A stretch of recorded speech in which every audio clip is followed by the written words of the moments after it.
سب سے بہتر اور سب سے جگ میں نرالا، بول دیجئے سب سے جگ میں نرالا ہمارا نبی، بولیے بھائی، دل میں راحت ہے، آنکھوں کا تارا نبی، اب قیامت تک کوئی نہیں آئے گا، اب قیامت تک ہے ہمارا نبی، بے شک، اب قیامت تک ہے ہمارا نبی محمد عربی صلی اللہ علیہ وسلم۔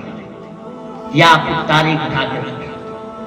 فوراً جج محترم نے کہا کہ بس بس کیجئے مولانا، کل بھی آپ کا یہ آفاقی نظام معلوم ہوا کہ لوگوں نے دل برجستہ وہاں پہ تسلیم کرنے پہ جج نے کہا اب تسلیم کیجئے، یہ آفاقی یہ اپنی کتاب سے ثابت کریں۔ یہ نونہال بچے، چھوٹے چھوٹے بچے حضرت مولانا جنت کما رہے ہیں، ان کے صاحبزادے جنت تو یہی لوگ کما رہے ہیں، ہم لوگ تو آئے اور گئے۔ یاد رکھیے آج اگر مدرسوں کی حفاظت نہیں کی گئی، آپ کو جنازہ پڑھانے والا کوئی نہیں ملے گا، نکاح پڑھانے والا کوئی نہیں ملے گا۔ ضرورت پڑتی ہے آپ آتے ہیں مدارس اسلامیہ کی طرف، حضرت مولانا چلیے ذرا مردے باپ کی روح پرواز کرنے والی سورہ یاسین پڑھ دیجئے، کہاں آتے ہیں آپ؟ لیکن یاد رکھیے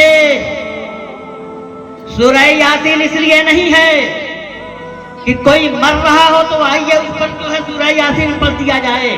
رب ذوالجلال کی قسم سورہ یاسین کی تاثیر تو وہ ہے کہ مردوں پہ پڑھ دیا جائے تو مردہ بھی پھڑ پھڑا کر کے پڑھے۔ یہ ہے قرآن مقدس کی تاثیر۔ عرب پہ پھٹیوں کو اس نے سالارے کارواں بنا دیا، میلیوں میں کھیلنے والے کو فاروق اعظم بنا دیا، الفارق بین الحق والباطل۔ لوگ کہتے ہیں فلاں آگے اور فلاں آگے۔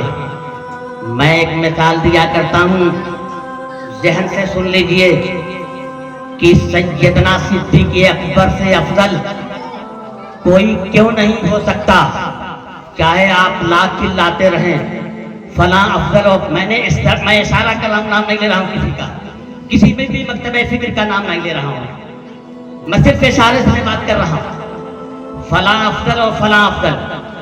لیکن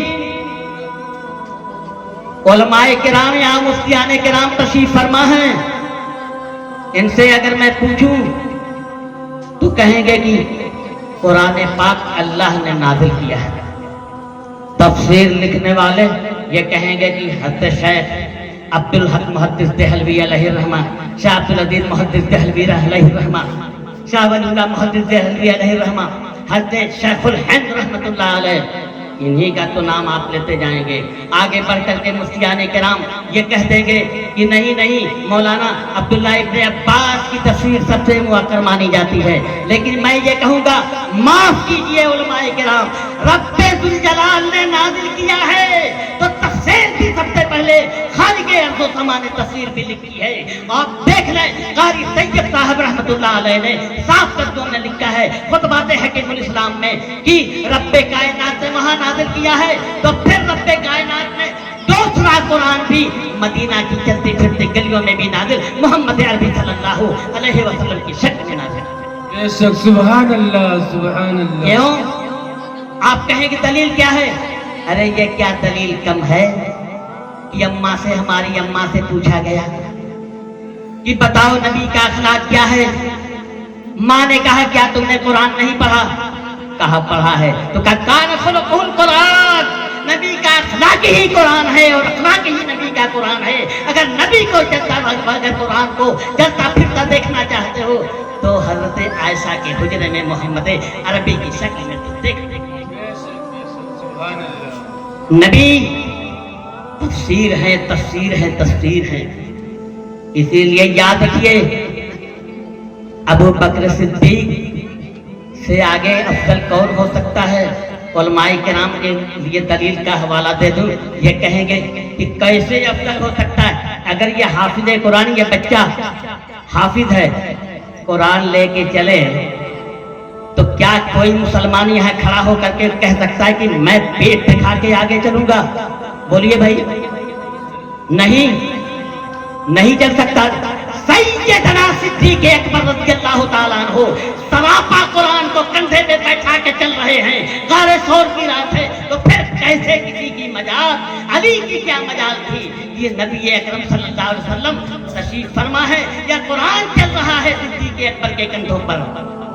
اس سے آگے بڑھے۔ قابل احترام دوستو، صحیح بات تو یہ ہے، اس کی حفاظت کی ذمہ داری کسی اور نے نہیں لی ہے۔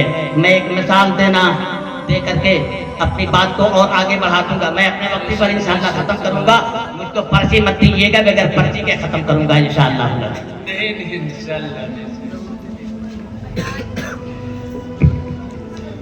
دیکھیے ایک مثال دیتا ہوں۔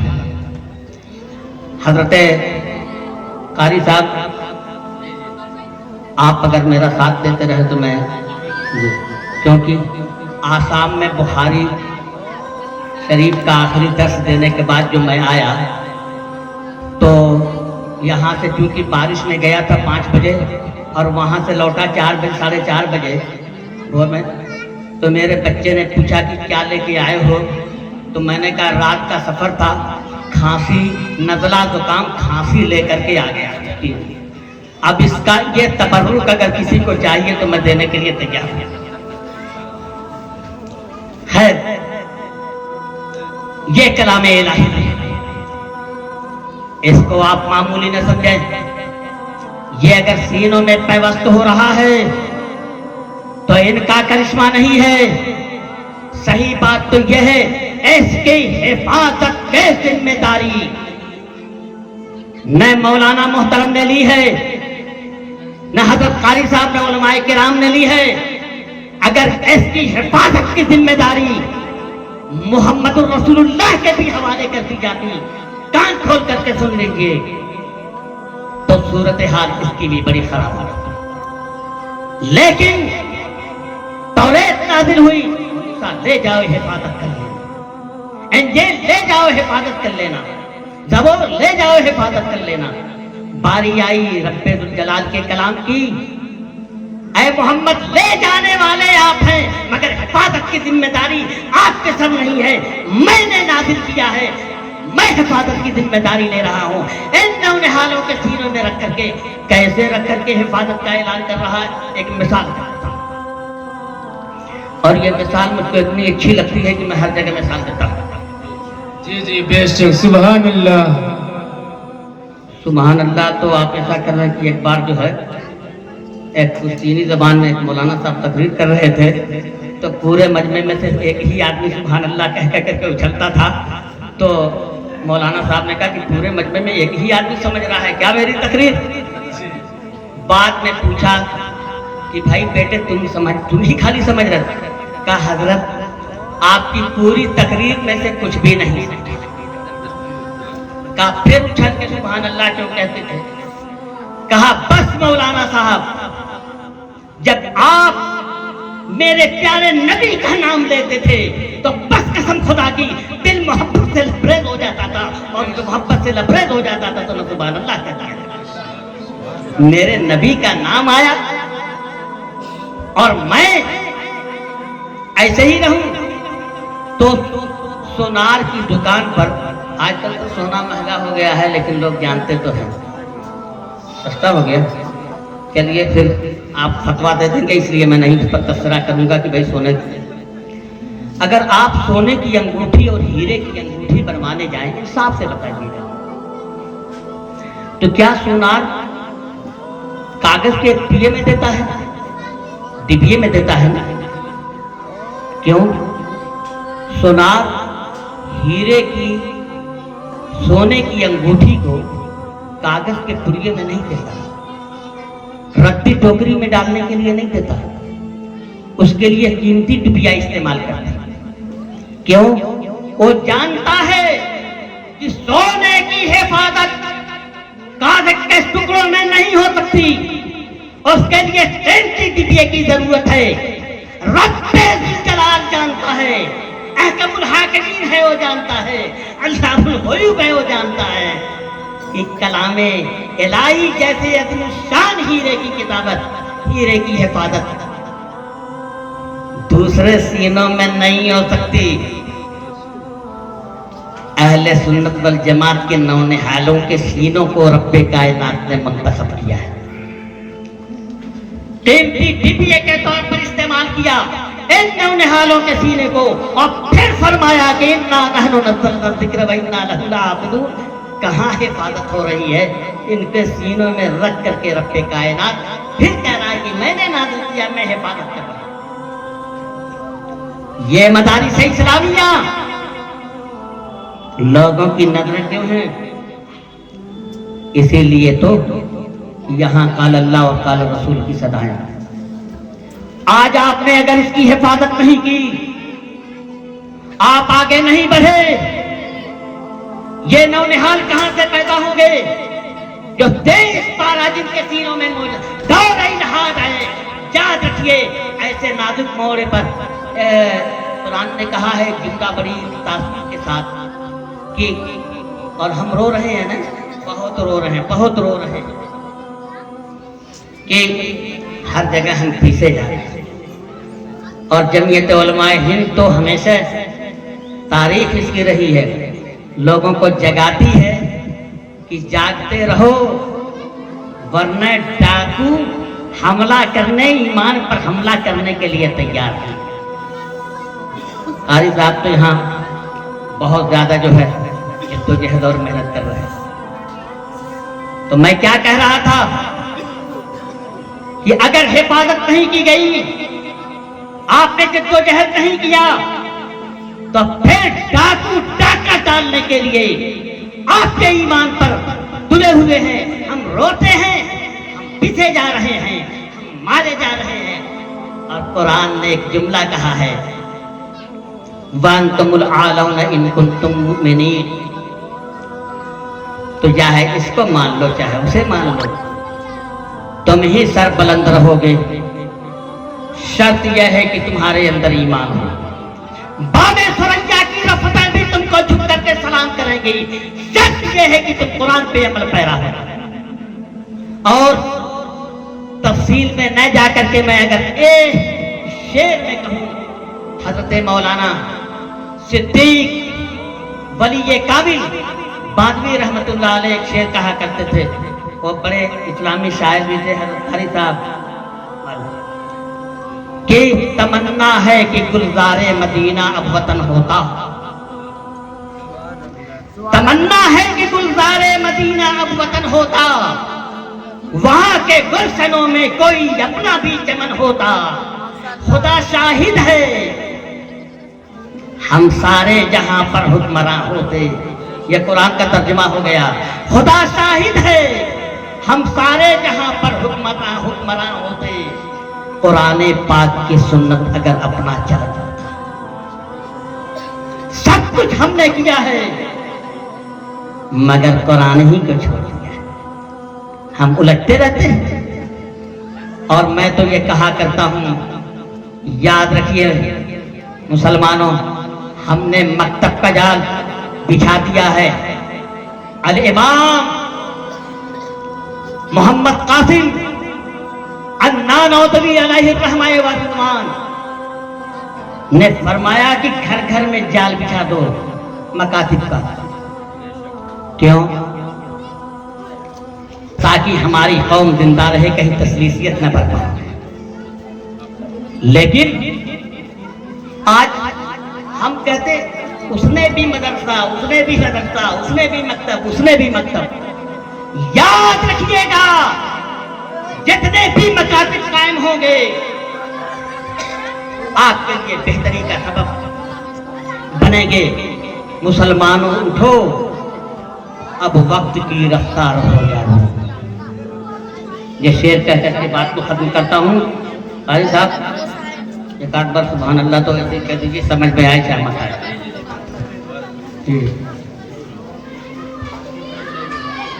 مسلمانوں اٹھو، اب وقت کی رفتار ہو جاؤ، مدرسوں کی حفاظت کے علم بردار ہو جاؤ۔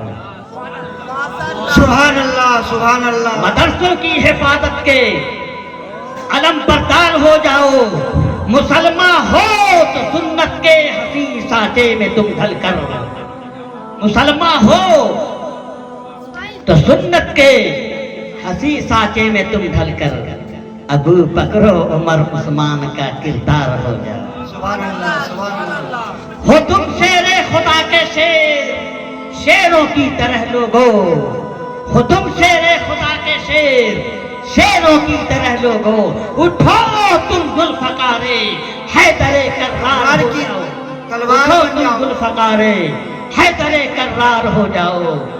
اور گزارش اپنی ماں بہنوں سے ہے اس دور حاضر کی، گزارش اپنی ماں بہنوں سے ہے اس دور حاضر کی کہ حضرت فاطمہ کلثوم کا کردار ہو جاؤ۔ مسلمانوں اٹھو، اب وقت کی رفتار ہو جاؤ۔ اللہ تعالیٰ ہمیں کہنے اور سننے سے زیادہ عمل کرنے کی توفیق عطا فرمائے۔ وآخر دعوانا ان الحمد للہ رب العالمین۔